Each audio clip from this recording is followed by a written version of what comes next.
Welcome everyone to another video sponsored by Squarespace with me, your host, Peter Draws.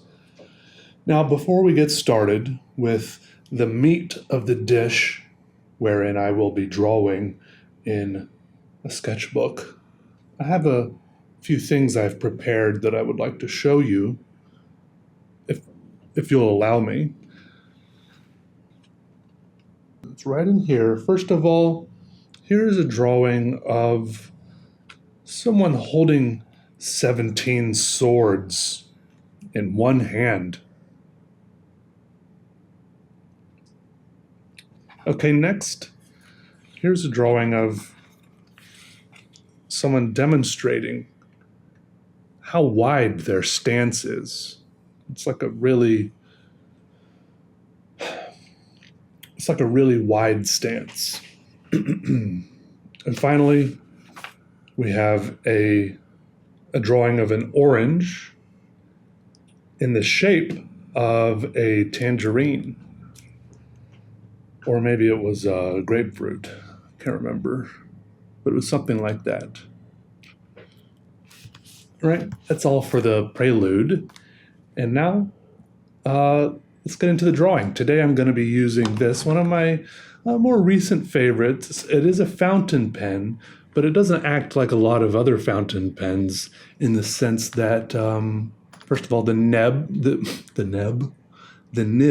doesn't flex very much or at all, and it can take a kind of ink that sometimes gives other fountain pens trouble. That is this platinum carbon ink, which is like I can't remember all the details, but like a lot of inks are pigmented or not, and this kind of ink kind of was some people. I personally haven't had a lot of troubles with it, so I don't even know why I'm explaining it, but this pen is made by the same company that makes this ink. This is called the Platinum Desk Fountain Pen, and you can even get like a little desk holder that it sticks into like this, and then you can just pull it out like that.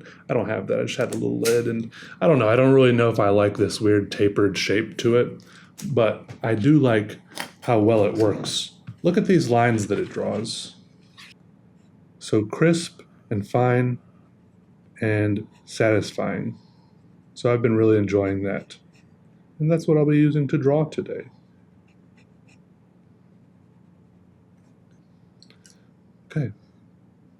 Okay.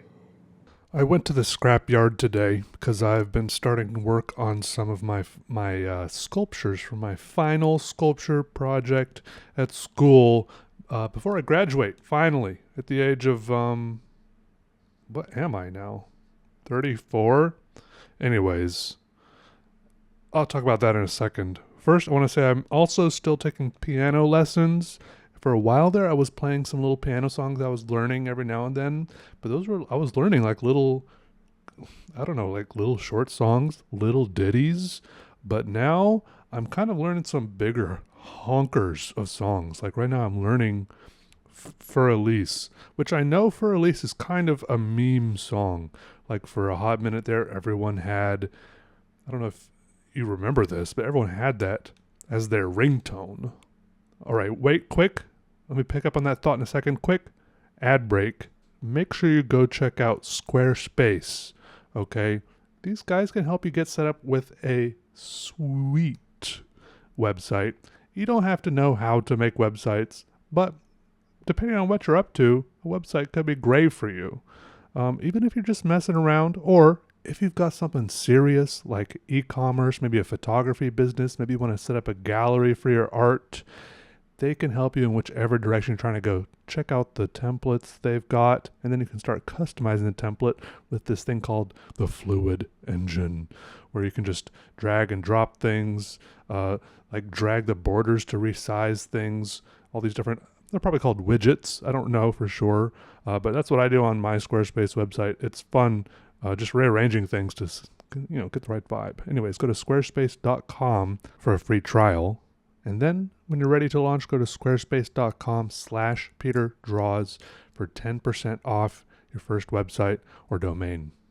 Now, anyways, I was saying, I'm now working on playing For Elise. And at first I was hesitant because my my piano teacher was like, "Hey," she was trying to pick out a new song for me to work on, and she was like, "Hey, do you want to try playing? Do you want to work on Fur Elise?" And I was like, "Oh no, Fur Elise! I feel like that's one of the most overplayed, overheard, over listened to songs. Like everyone's heard like a million and one different renditions of it. It's bad. When it's like a little jingle stuck in your head. And anyways, it's just like it's like the what's that Japanese artist Hokusai, and he made the Great Wave off with Mount Fuji in the background. That one thing. It's like, or like, I don't know. It's just like sometimes art becomes too popular, and then you've seen it everywhere, and then it's like, okay, I'm kind of tired of it, right? But at the same time, it's a piece by Beethoven, and I feel like if I had the opportunity to learn to play a piece like this, I couldn't just pass it up, right? I felt like it was a pivotal point, a crucial stepping stone in my piano journey to learn to play this song. As memey and overdone as it is, it's almost because it's so, what's that big word? Ubiquitous. I feel like I would feel weird to move on and like skip it, right? I feel like there would be here's another good word, a lacuna in my repertoire. Oh, those are cool words. Anyways, yeah. So I'm having fun learning to play Fur Elise, and look, the first part, I'm really getting a good hang of the first part. I've worked in the pedal. It's really fun, satisfying. It's beautiful to play it. You can play it. I've been listening. My piano teacher recommended if I want like stylistic tips and inspiration, to listen to the performance by Lang Lang, because she said he kind of plays it in a simple, nice, slow way that's good for beginners, and he does play it slower than a lot of the ways you often have heard it probably. Anyways, the first part I've kind of got down. And that's the part, the earworm part that gets stuck in your head sometimes. But then the song goes on, and it gets crazier, and it gets weird. And this part, I think, will give me a little bit more trouble before it kind of comes back. You know how songs kind of go. They kind of lay down a theme and then do something, and they kind of come back to the theme, at least with a lot of classical music. Maybe a lot of songs do that, maybe because of classical music. I don't know. Anyways, enough about Fur Elise. I'm working on it, okay? I'll let you hear it once I get good enough at it to perform it for you. I will, okay? I'm also learning to play the theme from Beauty and the Beast, A Tale as Old as Time. Actually, I don't know if it's called that, but it goes, a tale as old as time, true as it can be, barely even friends, then somebody bends unexpectedly. See, that one, the first page of this one is interesting because it's all kind of predictable in one key, and then I'm also working on the next page where it gets weird. The key changes, and then there are a bunch of different chords too, and it gets weirder, but it's also a little bit exciting because I feel like I'm starting to see a pattern. I feel like people talk about this happening all the time, and it's hard to imagine it happening without it happening to you. But as I play like this, there's like these little arpeggios I'm kind of playing going up. It's like ba-da-da-da-dum. At first I play it in like D minor, then G minor, then E minor, and back to D minor. And I don't know, it's all just kind of starting to come together. I don't really have to think about which exact notes I'm playing. It's all just kind of, my hand, it just kind of knows how to do it. I don't know and I feel like it, I don't know. It's just kind of starting to make sense in the back of my brain instead of having to figure it all out in the front of my brain, if that makes sense. Anyways, it's fun. These songs are difficult.